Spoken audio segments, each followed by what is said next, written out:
Hey guys and girls, just wanted to talk to you guys a little bit about Buzzsprout. Start a podcast today with free podcast hosting for Buzzsprout, easy podcasting software for hosting, promoting, and tracking your podcast. Buzzsprout is the best way to publish a podcast online for secure and reliable hosting to full iTunes support. Get started for free, no credit card required, cancel at any time. Stats are for losers. That's why we took the damn field. Now, if you want to crown them, then crown their ass. This is what's great about sports. This is what the greatest thing about sports is. You play to win the game. Welcome to the Airin podcast.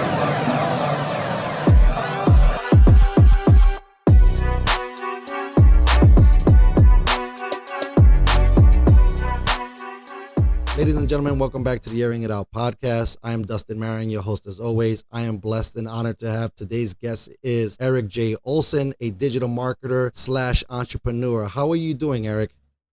Hey, Dustin. I'm doing great, man. How about yourself? Man, I'm doing awesome, man. You know, the weather out here is pretty good. How's the weather over by you guys? Oh, it's terrible, actually. It's been raining for days, but it's at least 70 degrees. So that's kind of nice. Yeah, that's still cool. Shorts weather. Yeah, that's awesome.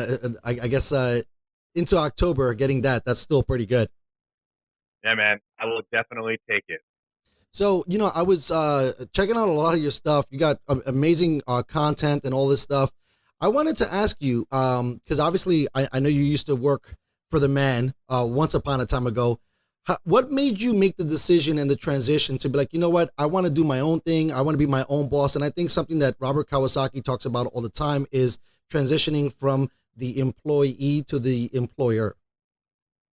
Yeah, that's a great question. So my dad was an entrepreneur. He spent 20 years in the Air Force first. And then when I was in about maybe like ninth grade or something like that, eighth grade, he retired, and then he started 2 video stores. So this is back in the day with VHS tapes. And so he was running 2 stores simultaneously, and he needed help. And one summer, I worked for him a lot behind the counter, like when I was in high school. But one summer in particular, he hired me to do just a ton of work, and I worked for him all summer long. And I saw with my own eyes how much work that he was putting in. So he was just busting his butt at work day in and day out. And then he'd come home at night and he would just do the books and he would get ready for the next day. It was a lot of work for him, and he was very preoccupied with that, but there was a ton of passion. And for whatever reason, I kind of got that bug as well. So I did go work, like you said, for the man for several years, probably about, I don't know, maybe like 15 years or so. And then at one point, I was working for a company and I was just getting frustrated. So I was constantly frustrated. There was something that was just kind of missing from my life. And I had an inkling that it was probably that, I was like in an organization that I didn't really believe in. They were doing some things that I thought could be improved upon. And, a lot of times as an employee, you either have to, in that situation, you either have to just suck it up and kind of like bury it deep inside of you, and you just lose a lot of the drive that you have, or you go switch jobs, or you go start your own thing. And so I started to actually just freelance on the side, and I got 2 gigs very, very quickly. And I did more and more and more of that. And then there was actually an event at the company where I was on my way out. So it's not like I quit the band, and I went to work for myself. I saw this event coming up, and it was a contract rebid. And basically, long story short, I was on the losing side of that. There was a new contractor coming in. Me and my group were on our way out. I had prepared for that for about 6 months and done a lot of freelancing and saved up a lot of money. And so I was ready at that moment when I had to make a decision. I had about 50% of the income that I needed coming in from my freelancing. And I thought, you know what? I'm going in full time. That was 11 years ago. So it was a big decision, but honestly, there's been bigger decisions throughout the 11-year course where, it's just in entrepreneurialism, it's like one decision after another. You just have to get past these hurdles. I wanted to ask you, I didn't get a chance to ask you off air. Do you have a partner? I do, yeah. So Kevin Daisy is my partner here at Array Digital. We didn't start together. As a matter of fact, my very first company that I owned was with another partner. We did that for 4 years. And then when that event happened, actually, where there was an opportunity for me to go in a different direction, we kind of split ways amicably. Great guy. But I went into the private sector as far as like the commercial world. He stayed in the DoD world. We owned a little DoD contracting company together. I was on my own for several years. and I realized that I was kind of missing something in the company. I had built it up to about 7 or 8 people, but we were missing a skill set, and I was like, oh, do I have to like build this skill set from scratch? Which it wasn't my skill set. And I just happened to bump into Kevin at around that same time. He had the skill set that I needed. I had the skill set that he was lacking. And when we came together, we merged companies. It was just a perfect fit. That was about 3.5 years ago. That's awesome. So, something that I find challenging for a lot of people, especially now for COVID, is trying to surround yourself with people that push you or people that have those extra skills. Because I think for a lot of us, especially going down new career paths, you try to put too much on your plate. If you can share with the audience, how do you try to find the balance where it's like, I'm not going to take on so much and I'm also going to not only delegate, but maybe try to find other people that can help me improve my service or goods? It's a common thing when you just start out to take on anything. And it makes a lot of sense in the beginning because you just need money, right? It's survival mode, and you will do almost anything for money. So people will come to you with all these crazy project ideas, and you're like, yeah, I can do that. Sometimes you actually have the skills to do it. Other times you're just going to figure it out as you go. Other times you're going to just outsource it. And so I found myself doing that, and I see a lot of people doing that as well, where they'll just take on anything because they need it. They need to grow their business. But you get to a certain point where you can start being a little more selective. And when you get more selective, that's what I found was a really good way to start charging more, getting the clients that I wanted when I started to say no. But before then, yeah, I had to do a lot of collaborations. I had to partner with a lot of people. I mentioned Kevin and how he had a different skill set than I did. And before we decided to merge, we did a couple of projects together. And that was a really good way of figuring out if we wanted to take this to the next step, which we decided to do eventually. That's amazing. When I was reading up on you, I feel like everybody kind of comes to this challenge, but there's a level of obsession that begins when you're trying to master different things. And I was reading about you trying to take in all of this input on digital marketing and basically try to become like the next guru in that space, whether it was reading everything, listening to so many podcasts. My question to you, is obsession part of the journey? I think it has to be part of the journey. If you're not obsessed with what you're doing, then it's a job. And this is certainly more than a job, right? This is like two jobs piled on one. So if you're not obsessed, then you're going to get mediocre results. You could probably have a nice lifestyle business where you're paying your bills. But if you want to actually build up a business to be beyond what you could do yourself, then it's going to require an obsession because you only bring so much to the table, and you can only do so much, and you can only scale yourself so much. And in order to get past those natural hurdles of what you yourself can provide, you need to bring other people in. You need to learn new things. So, like you mentioned, the digital marketing learning process for me. And yeah, I was completely obsessed. Coming into Array Digital, which is my current business, we are a digital marketing agency. Coming into this, our focus was not on digital marketing. It was on software development. We wanted to build things like mobile apps. And then we just offered digital marketing as a secondary thing so we can, frankly, keep charging clients for some services.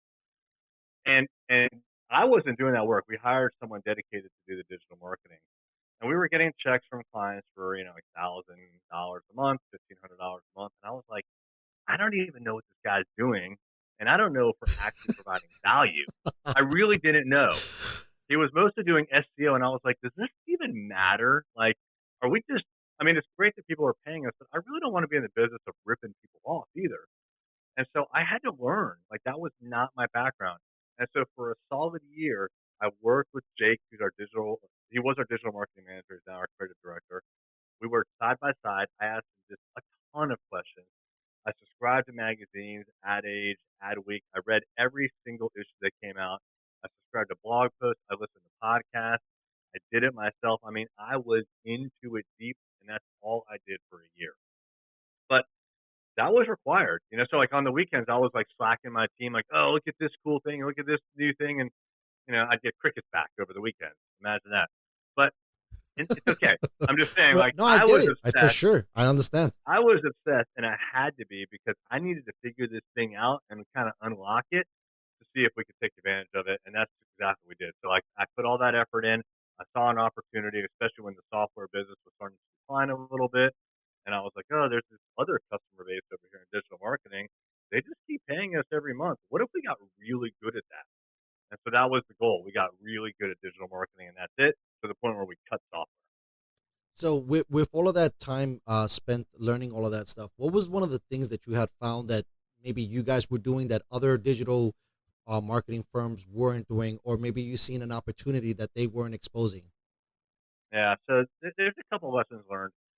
One is, at least locally, there aren't a lot of companies like us that only do digital marketing at our size, I should say. So we're at about $2 million a year right now, and all we do is digital marketing. We don't do any print, we don't do any TV, no billboards, none of that stuff. Most of our competition these days comes from other companies that also do digital marketing. And what I mean by that is the TV station, the local TV station. Their primary is absolutely broadcasting on TV. That's what they do day in and day out. They got millions of dollars of infrastructure, but they also do digital marketing. They outsource a ton of it. We do most of it in house. We're experts at it because that's all we do. So this kind of leads me to the second point, which is, well, first point, we just do digital marketing. That's what differentiates us. The second point is similar in that we focus in on what we do best. So what I've learned is that it is best to pick an industry or a niche. So this is like a business concept more than an actual digital marketing concept, but it could be applied to lots of different businesses. Pick an industry you're going to work with and learn it just inside and out. As an example, I just came back from Colorado. I was at a mastermind meetup, and one of the guys that was there was probably doing better than everyone else there. He focused in so much. All he does is SEO for personal injury lawyers, right? So, when you think about like all the services you could offer, TV, radio, billboard, print, logo design, Facebook ads, blah, blah, blah, blah, blah. He picked one of those. And then all the industries that you could support, it could be anything around, it could be hundreds of industries you support or just anyone that comes to you. He's like, no, no, no, I'm going to work in the law field, but not only that, personal injury lawyers. And so niching by service and by industry has done very, very well for him. And that was really the big theme of the mastermind meeting is niche down as much as you can. Because when you do that, when you have an ad or when you put something on the social media, you are speaking directly to those kinds of people and they know it Yeah, and they trust you. that's an amazing point. I think that some people kind of get lost in the sauce a little bit when you talk about the word niche, and then you make it sound fancy when you say niche, right? And so people still don't understand that you got to continue to narrow it down where, like you said, it's ultimately specific, like that young man was doing the SEO further the lawyer field of personal injury. Because I had a hard time with that too, because I'm looking at this big spectrum and I'm like, okay, audio, but that could be broken down to 101 things. And so you have to really, really, really be precise. But I think some people, I mean, I think my history is more trial by fire. You can read it and you can see it and you can understand it, but until you start to do it and actually make things practical, that's something that you can apply and start to change the way you approach things. What I wanted to ask you, in that same article that I was reading, there was a little bit of an era of defeat with you. You spent all this money trying to figure out the software thing. Software started to change. Then you start feeling, maybe this might be the wrong word, but a little overwhelmed by taking on this monster concept in digital marketing. Can you explain to me and the audience a little bit about what you have learned from failing? Because I know everyone talks about failing forward, and great people and great success stories usually start with a lot of failure. If you can expand on that a little bit, and some of the lessons that you learned with not always winning, because I think people believe that right out the gate is going to be a W, and that's not always a true story. It's almost never a true story. Like what we're doing is it's hard and we don't know how to do it most of the time, right? And we're all learning as we go. So like, you had mentioned with your podcast before we went live, I think, like there was a false start and then a start, and like, and you don't know what kind of microphone to use. Like I was having problems with all this equipment, right? But the more that you Right. do these things, the more that you learn, right? So like next time we get together, I won't be using my wireless earbuds. I'll be using my wired earbuds. I learned my lesson because I wasted 5 minutes of your time trying to get our audio straight. It's the same in business and it's the same in entrepreneurship, right? You don't know the answers until you actually try something.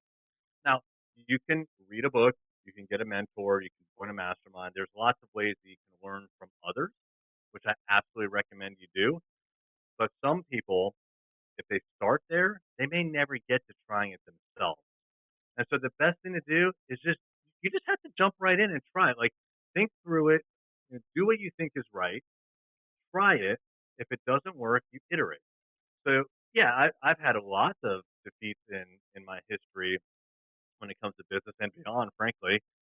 But there's a difference between like failing and failing while learning, right? So the big opportunity with failure is that you're going to learn going forward, and the better that you can learn, and not only learn, but apply that learning going forward, the better. So here's a couple of examples of where we've just failed terribly here at Array Digital. So there was one time a buddy of mine, I was managing, the company was managing his website, and he drives limos for a business, and he texted me, "Hey Eric, I haven't got a contact us submission in like a month. Is everything okay?" And I'm like, you probably screwed up. So I texted back, right? It's probably user error on your side. But I knew right away. Like it was probably our fault. And so I went to his website, I submitted it, and I'm like, "Hey, did you get that?" Nope, I didn't get it. And so I had my team look into it, and yeah, something happened about a month earlier, and we did not deliver any of the leads through his website. It ended up costing him 37 leads that he did not get for his business. It was Wow. our mistake. And I was embarrassed, number one. Number two, I was livid that that error was caused by us, and we caused failure to his, suffering in his business, but that we didn't catch it, right? So we need to catch those things. So what I told my team is this can never happen again. Like we have to ensure that these forms are working. And if that means that once a month you go on there and you manually submit the form, so be it. And unless you can come up with a better solution, like in the next 5 minutes, I want you to test every single form. And so we do that to this day, every single month, which arguably is maybe not even enough, but at least once a month we go in and we submit the form, and then we reach out to the client either by email or by phone or text or something and say, "Hey, did you get that?" And we won't stop asking that question until we get a yes or no from them. We have to confirm that that's working. So now, if a client comes to us or we're working with a current client, they don't have to worry about that problem, right? We're better because of that error. So, I mean, there's lots of examples like that. They happen literally on a daily basis, which is frankly the basis of our own podcast, Journey to $100 million. It almost always starts off with a story where we screwed up, the lesson learned, and then how someone listening could apply that lesson learned to their business. Yeah, no, that's powerful stuff because I think, like you said, with just the audio situation that we just had, next time you do the same thing. I mean, I've went through all of that too, and I don't know. I'm not gonna say it sucks, but I guess it's part of the journey that you actually have to make a mistake. Because if you keep hitting home runs, you'll never understand what it's like to strike out, right? And the strikeout is what makes you work better at your craft. It's interesting. I actually, I wouldn't say I look forward to it, but when they come about now, these mistakes, I'm not really that surprised. Sometimes I'm disappointed in ourselves, but I also know that we can put process in place to fix it. So what I always ask is, what process can we put in place to make sure this never happens again? And I think that's the key, right? So it's one thing to like make a mistake and then learn the lesson, but like I said before, you have to apply it. You have to figure out what process was broken. If you don't have a process at all, well, there's your problem. Start writing this stuff down and start following it. But figure out like where in your overall company process or even your own checklist, where you can inject something to make sure that you don't make that mistake again. Yeah, no, that's brilliant. I mean, I think, to put myself full disclosure, I sent you an email, misspelled your name, the last name, and then the date, and I said, "Hey, no, it's okay, suck it up." I resent it, but yeah, you got to deal with certain of these things, and it's kind of managing. I thought when I was checking out your Instagram, one of the greatest things was that chart, and it's two charts. One is like what success you think is gonna be like, and then the other chart is what success really is, and it's all of this, um, obstacles that you're constantly hurdling over and trying to manage and deal with. Speaking about obstacles and the podcast, um, I had read somewhere or someone had told me it takes on average about 12 years to get your first million. In your journey, have you seen or maybe understood some ways to shave it maybe down to 10 or 8 years? So I hadn't heard 12. For me, actually, I've never heard an actual duration, but I don't think 12 is far off. For me personally, it was 8 years. So I've been self-employed for 11 years. It took 8 years to get to the $1 million mark, and then very quickly we got to the $2 million mark. So it is true that your first million is the hardest. Now that's from a revenue standpoint. By the way, just because you make $1 million in your business doesn't mean that you're loaded. Right. You I'm don't from make the you don't restaurant. bring I'm home from $1 the million. restaurant business, bro. I know what, Oh, you know, yeah, you know the deal. right, Yeah. right, right. What you're putting in the till is not exactly because we still got to pay labor and overhead and supplies and materials. You're happy if you break even at that point. I hear you, man. Yeah, I was in the retail bakery business with my wife for a little while, and if we busted our butt like crazy, like working till 3 or 4 in the morning, about once or twice a week, then we would make a little bit of a profit. If we just busted our butt, like normal busting our butt, like hard, but not killing ourselves, it was break even or lose money. That's a tough industry, man. I hear you. But yeah, it was the first million was the hardest. I would say, like, number one, you're not going to get anywhere unless you jump into the game. So if you're thinking about starting your own business, there's never been a better time. As a matter of fact, we are what 6, 7 months, something like that, into COVID, Right. Yeah. and I just read about a week ago in the Wall Street Journal that there are more new businesses year to date now in 2020 than there were year to date at this Wow. time in 2019. There's a lot of people Insane. who are seeing this as an opportunity. And it is. This is a huge opportunity. So, Dustin, you and I were talking before you hit record that a lot of people, when this started, just kind of like entrenched and they weren't sure what to say. They felt weird about marketing themselves. The people that went hardcore, full tilt, all in on marketing themselves, they're going to come out of this thing ahead. The people that invested more money and more time and more energy into their business and their marketing, they're going to come out ahead, and they already are. Those that entrenched, they'll survive, but they'll be behind now.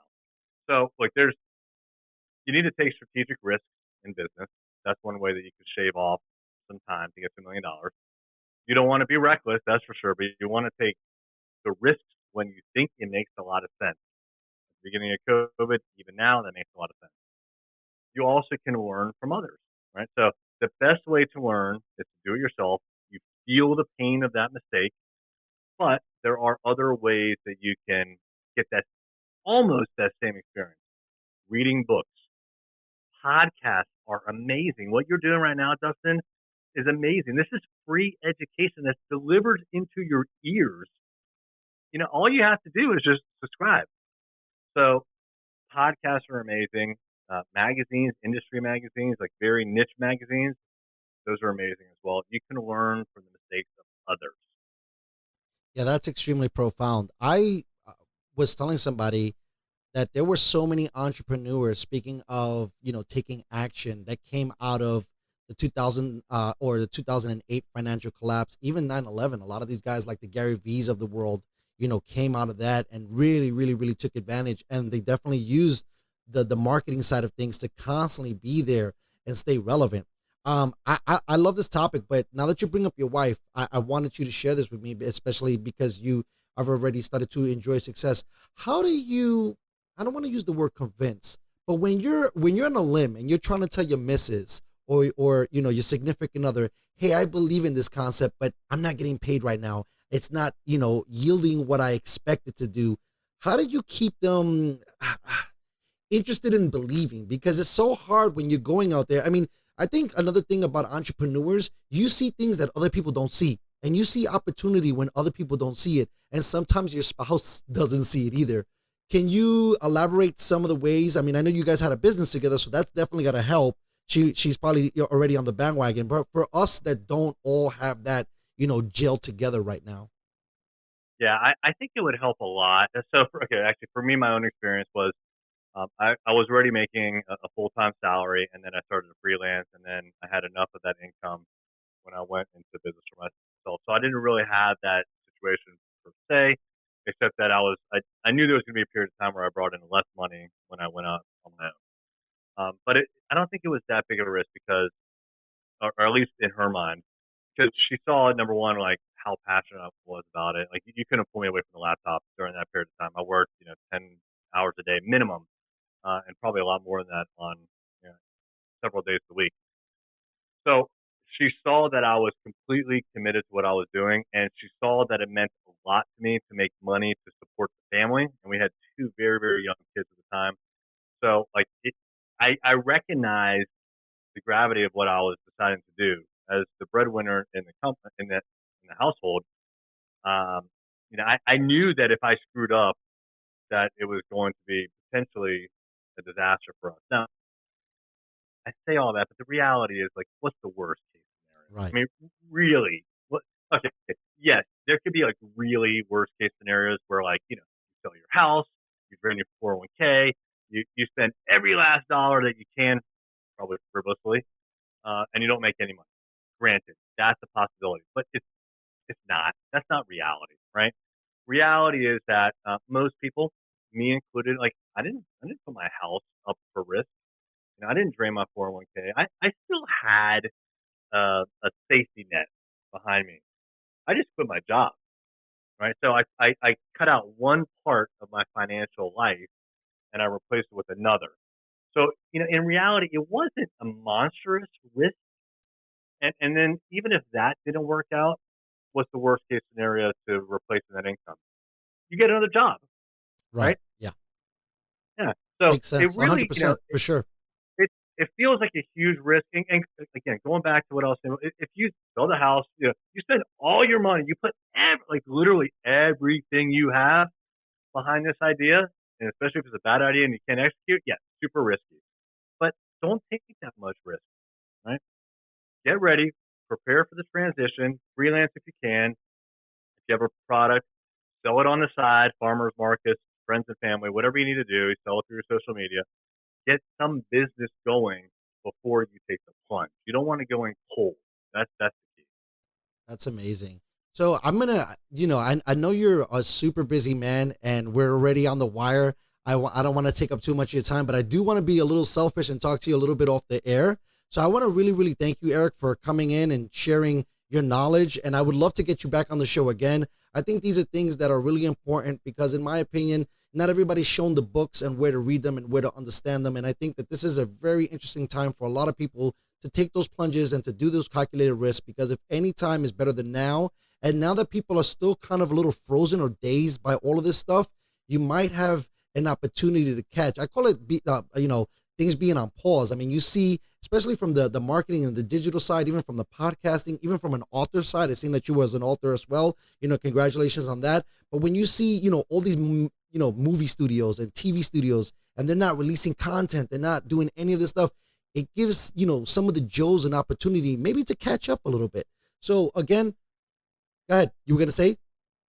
I think now is an amazing opportunity. It's a window in time where, like, if you just focus on your business for the next 6 to 12 months, you are going to be light years ahead of anyone else who's even thinking about it. This, like, COVID is a bigger opportunity than the Great Recession, which happened, 10, 12 years ago. And it'll probably be the biggest opportunity in the next 20 years. Now is absolutely the time to get into the game. Well, like I said, I want to get you back on again. It was super profound. Good luck with the marketing. God bless with the podcast and everything else. I mean, you seem like an amazing guy. I'm a really good judge of character. I've bartended for 20 years. I can read somebody in 2 seconds and know if they're amazing. Like I said, thanks again for your time. Thanks, brother. Appreciate it. Everybody, stay safe, stay healthy, and thank you for listening.